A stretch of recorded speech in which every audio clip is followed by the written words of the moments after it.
Hey everyone, how's it going?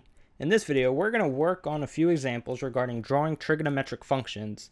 But before we do that, let's first walk through what the basic parts of a trigonometric function can be. So what I'm going to do is I'm going to draw a generic sine graph. It's going to look something like that. And now we're just going to walk through all the things that we can imagine being changed to it.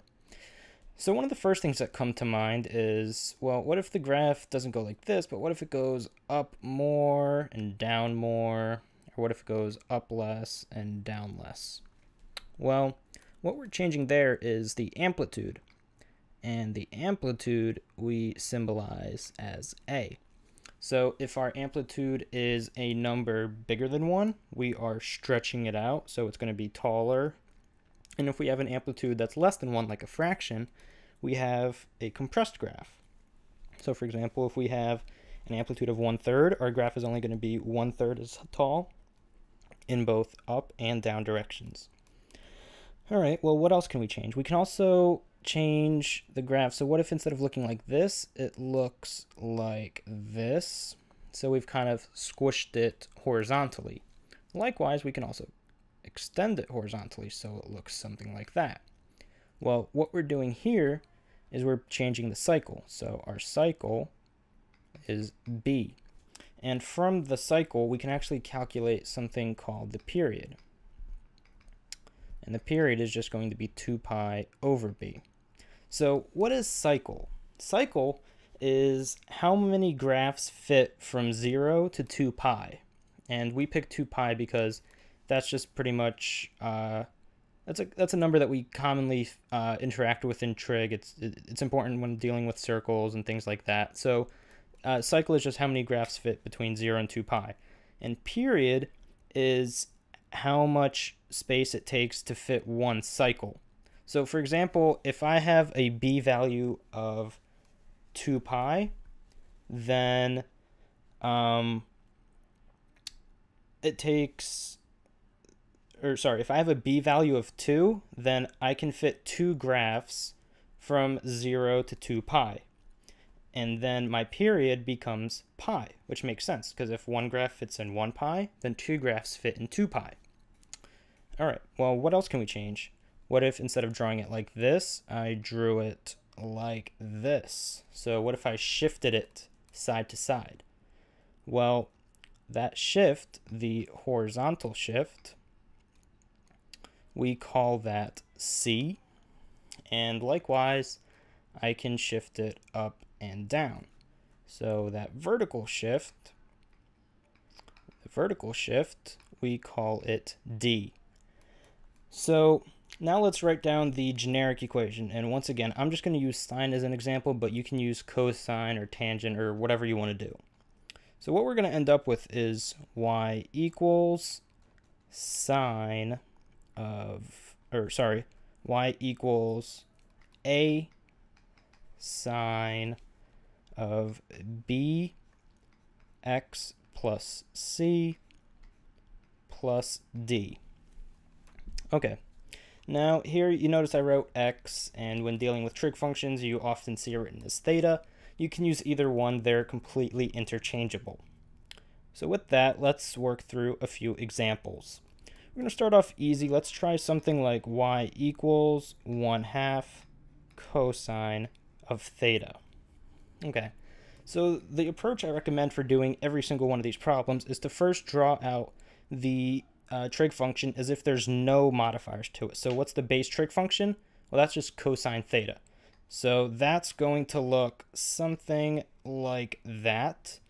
And now all we're going to do is see how it gets modified. So what is this 1/2? Well, that 1/2 is just our a value, and that means our amplitude. So our amplitude here, like I said, if it's a fraction, we compress the graph vertically.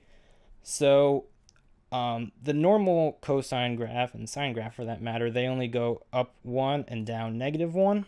So this graph is only going to go up 1/2 and down -1/2. So it's going to look something like that. And that's it. That's the only thing we did to it. We just changed how far up and down it goes. So now let's try another example. here we're going to have y equals -2 sine of theta. So once again, I'm going to start off by drawing the generic graph, which is going to be sine. It's going to look something like that. Now let's see how it's being modified. So here we have a -2. So I'm going to break this down into two steps actually. First one I'm going to treat as just, what if it was 2 sine theta? So like I said before, our original sine graph goes from 1 to -1. And this 2 just means it's going to extend up to 2 and down to -2. So it's going to look something like that. All right, but then what does that negative do? Well, that negative, all it does is it flips the graph over the x-axis. So if here it goes up and then down, now it's going to go down and then up. And that's it. That's our graph. Let's try a slightly harder example now. We are going to do y equals sine of pi x plus pi over 2 plus 3. All right, so this one you can see here we have a horizontal movement, we have a vertical movement, we have a b value. The only thing we don't have is an a value. That's okay. Before I start to graph anything though, I want to try to get this into this form. So as you can see here, our x or our theta is not being multiplied by anything directly. Whatever it's being multiplied by is factored out. So I'm going to do the same thing here. Here my x is being multiplied by a pi, so I'm just going to factor a pi out of these parentheses right here. So that's going to give me y equals sine pi x plus 1 over 2 plus 3. Okay. So now, once again, I'm just going to graph the generic equation. So it's going to be a sine graph like that. And now you can do this in, whatever order you want to work through it. The way I'm going to do it is just one of the ways you could do it in. What I'm going to do first is work with this b value, this pi. So a cycle of pi, well, that's a little hard for me to understand. So instead what I'm going to do is I'm going to find the period. So remember, period is equal to 2 pi over b. So in this case, it's equal to 2 pi over pi, which is equal to 2. So what this tells me is that my graph of sine repeats every 2 units. Not every 2 pi, just every 2 units. So what I'm going to write, I'm going to say that this graph repeats every 2 units. All right, now I'm going to play around with this horizontal and vertical shift. So this 1/2, what does that do? Well, this is a horizontal shift, and since it's a plus 1/2, you might think, plus, that's to the right. Well, actually, when dealing with horizontal shifts, you have to take the opposite. So even though it's a plus 1/2, it's actually a shift to the left of 1/2. So all of these points right here are just going to get shifted to the left 1/2 unit. So if originally this was 2, it's now going to be at 1.5. This was at 1, it's going to be here now. So I'm going to have something that looks like that. Okay. And now let's finally tackle this plus 3. What does that plus 3 do?